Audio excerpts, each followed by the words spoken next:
Assalamualaikum warahmatullahi wabarakatuh. Selamat datang di video presentasi kami yang berjudul Peran Auditor Kantor Akuntan Publik dalam Mengidentifikasi Resiko Perpajakan Klien. Saya Berlian Sasafalis, NIM 63240069, dan ada rekan saya. Saya Nura Madina Yasin, NIM 63240327. Saya Mutia Agustina, NIM 63241083. Dan saya Siti Hariro dengan NIM 63241186. Baik, selanjutnya kami akan menjelaskan bagaimana auditor dari Kantor Akuntan Publik atau KAP turut berperan penting dalam mengungkap resiko perpajakan yang dapat merugikan perusahaan maupun negara. Latar belakang dan rumusan masalah. Dalam praktiknya, banyak perusahaan yang menghadapi tantangan dalam memenuhi kewajiban perpajakan.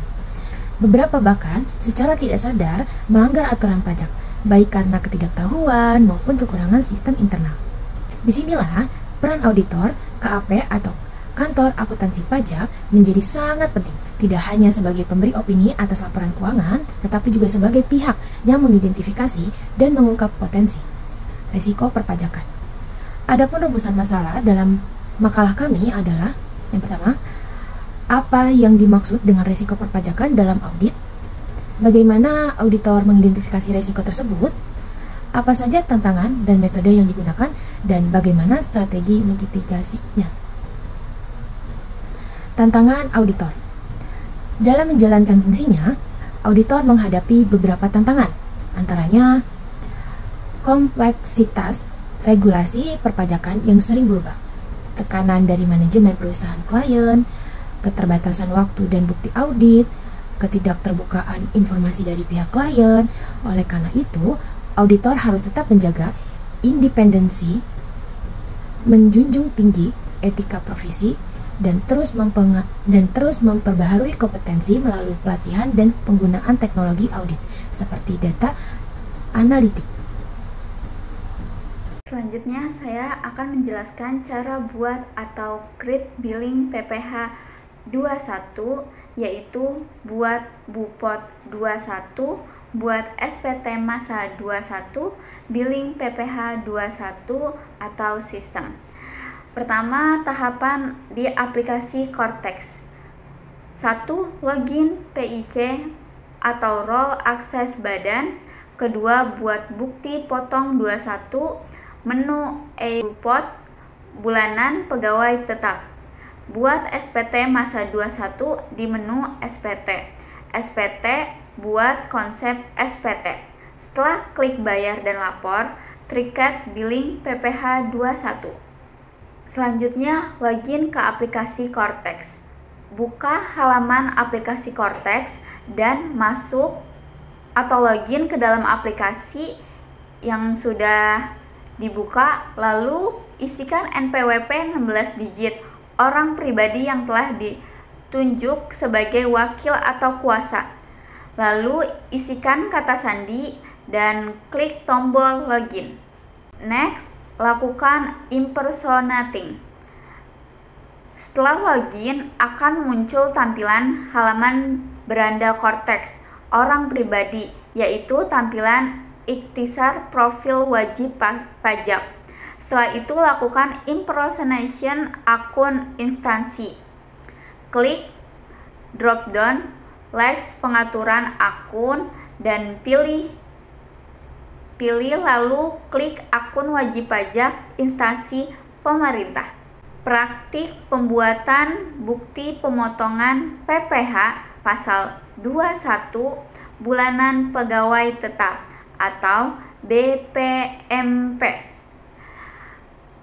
Next, pembuatan bukti pemotongan bulanan pegawai tetap. Baik, saya akan jelaskan sedikit modul e-Bupot terdiri atas pertama, BPPU atau bukti potongan pajak unifikasi. Kedua, ada BPNR, bukti potong non-residen. Ketiga, ada bukti potong penyetoran sendiri. Keempat, ada bukti pemotongan secara digunakan. Kelima, ada bukti pemotongan final dan tidak final selain pegawai tetap. atau BP21. Keenam, ada bukti pemotongan PPh pasal 26 bagi wajib pajak luar negeri atau BP26. Yang ketujuh, ada bukti pemotongan masa pajak Desember atau masa pajak terakhir A1 atau BPA1. Kedelapan, ada bukti pemotongan masa pajak Desember atau masa pajak terakhir A2 atau BPA2, dan ada bukti pemotongan bulanan pegawai tetap dengan ter. Dan yang terakhir, unggah dokumen yang dipersamakan dengan bukti pemotongan atau pemungutan.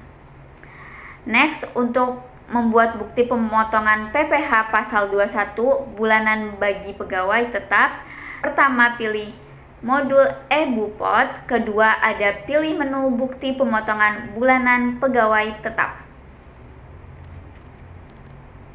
Pembuatan bukti pemotongan bulan pegawai tetap, pilih menu bukti pemotongan bulanan pegawai tetap belum terbit.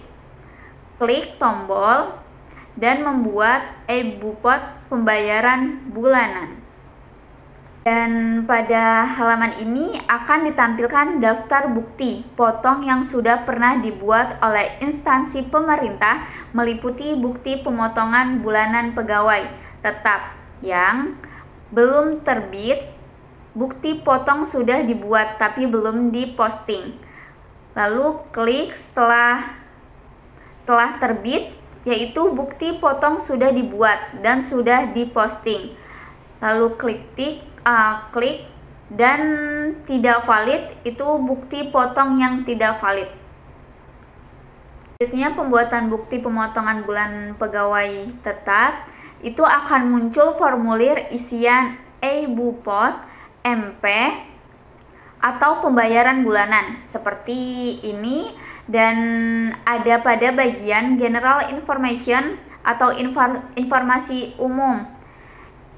Isikan nomor 5 ada tax periode masa pajak, misal September 2024. Yang keenam, foreign employee, apakah berstatus sebagai pegawai dari luar negeri, iya atau tidak. Ketujuh ada TIN, NPWP 16 digit atau NIK pegawai tetap. Dan apabila data yang diisikan valid, maka kolom nama, alamat, dan negara wajib pajak akan otomatis terisi. Kedelapan, status of tax exemption atau PTKP pegawai tetap. Yang kesembilan, position atau jabatan pegawai tetap, misal staf keuangan. Next. Dan kita masuk ke pembuatan bukti pemotongan bulanan pegawai ke nomor 10. Itu pada bagian nomor 10 ada fasilitas pajak, dan nomor 11 pada bagian teks nama lalu diisikan. Pada bagian teks objek nama isikan nomor 11, status pegawai penerima penghasilan berupa 1. Penghasilan yang diterima atau diperoleh pegawai tetap untuk pegawai tetap termasuk PNS, P3K, dan PNPN. Kedua, ada penghasilan yang diterima atau diperoleh pensiunan secara teratur untuk pensiunan yang penghasilannya dibayarkan secara berkala. Dan yang terakhir, yang ketiga, ada penghasilan yang diterima atau diperoleh pegawai tetap yang menerima fasilitas di daerah tertentu untuk pegawai yang mendapat fasilitas di daerah tertentu. Next. Selanjutnya, isikan di bagian ke nomor 12 sudah ada penghasilan bruto 13, ID-nya, nomor identitas tempat kegiatan usaha atau dalam hal pemotongan dilakukan oleh cabang sudah tertera. Dan selanjutnya kita nomor 14, 15, submit, kirim dan menyelesaikan proses pembuatan dan mengirim bukti pemotongan atas pegawai tetap dimasuk. 16, Dan 16 ada centang data buktinya, pemotongan yang akan diposting, lalu kita klik terbitkan di nomor 17, klik tombol terbitkan untuk memposting bukti pemotongan yang telah dicentang ke draft SPT. Dan setelah itu sukses, data bukti pemotongan bulanan pegawai tetap yang berhasil diposting akan berpindah dari daftar e-Bupot MP pada menu belum terbit ke menu telah terbit karena sudah sukses dan selesai. Sekian dari saya, mohon maaf jika ada penyampaian atau salah kata. Selanjutnya akan dijelaskan praktik pembuatan SPT masa PPH pasal 21 atau 26 dengan teman saya.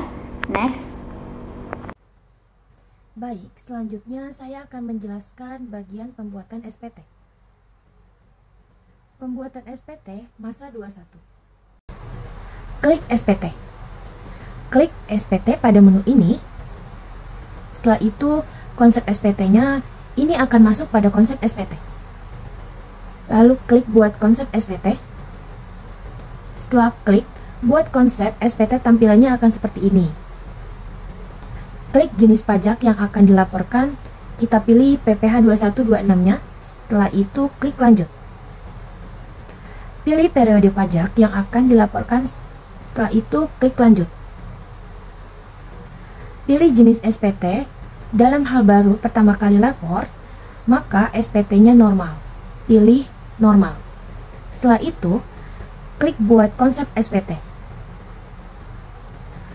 Kita klik yang tanda panah, setelah itu klik lihat. Baik, saya akan melanjutkan penjelasan dari Nur Ramadina Yasin untuk menyelesaikan pengerjaan SPT. Nah, di sini kita sudah benar apa belum pada bagian ini, jenis SPT-nya, periodenya sudah sesuai atau belum. Kita cek ini sudah terisi otomatis. Pada bagian ini, pada bagian 13 ini sudah terisi identitas pemotong terisi otomatis. Wajib pajak hanya perlu mengecek jumlah kurang bayarnya di sini tertera. Jika sudah sesuai bisa lanjut ke nomor 15. Ini ada SP2D khusus untuk instansi pemerintahan. Untuk PPH 21 ditanggung pemerintah khusus untuk penghasilan IKN. Lanjut ke bawah, datanya sudah sesuai, periodenya sudah sesuai, semua sudah sesuai. Pada nomor 18, pada bagian link bawah silahkan centang. Selanjutnya sudah otomatis nama yang muncul adalah sesuai dengan loginnya. Dalam hal ini, jika wajib pajak ingin nama yang muncul adalah nama direktur, maka pastikan login menggunakan login direktur. Setelah itu lanjut, klik simpan konsep dan klik bayar dan lapor. Nah, setelah muncul apa yang sudah diinginkan, wajib pajak pilih nomor ke-23, pilih kode ODJP. Selanjutnya cek nomor NIK-nya, isi kata sandi, klik simpan dan pastikan ada keterangan sukses setelah itu. Setelah itu klik konfirmasi tanda tangan, tunggu hingga muncul notifikasi dokumen successfully signed. Kode billing akan otomatis terbentuk dan terunduh apabila status SPT kurang bayar. Selanjutnya masuk ke menu download. Nah, apabila kode billing tidak muncul, wajib pajak juga bisa mengecek pada bagian atas. Silahkan klik gambar kertas. Wajib pajak akan bisa melihat daftar billing yang baru di-create by system. Lalu scroll ke bawah ke kanan dan lalu scroll ke kanan dan wajib pajak bisa mengunduhnya dan mencetaknya untuk melihat masa aktif billing selama 7 hari kerja. Silahkan wajib pajak bisa menyelesaikan pembayarannya.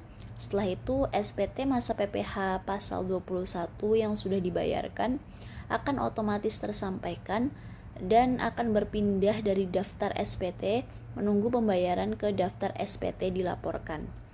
Setelah dipastikan SPT-nya berpindah ke SPT dilaporkan, silahkan dicek PPh pasal 21 periode pajaknya sudah sesuai atau belum.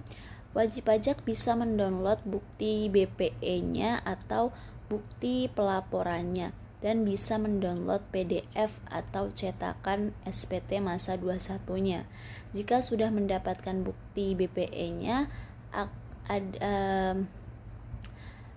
pelapor SPT pasal 21 telah selesai dilakukan. Terima kasih telah menyimak presentasi kami. Semoga materi ini dapat bermanfaat untuk menambah wawasan tentang peran penting auditor dalam menjaga kepatuhan fiskal perusahaan. Sekian dari kami, mohon maaf jika ada kesalahan. Selebihnya, wassalamualaikum warahmatullahi wabarakatuh.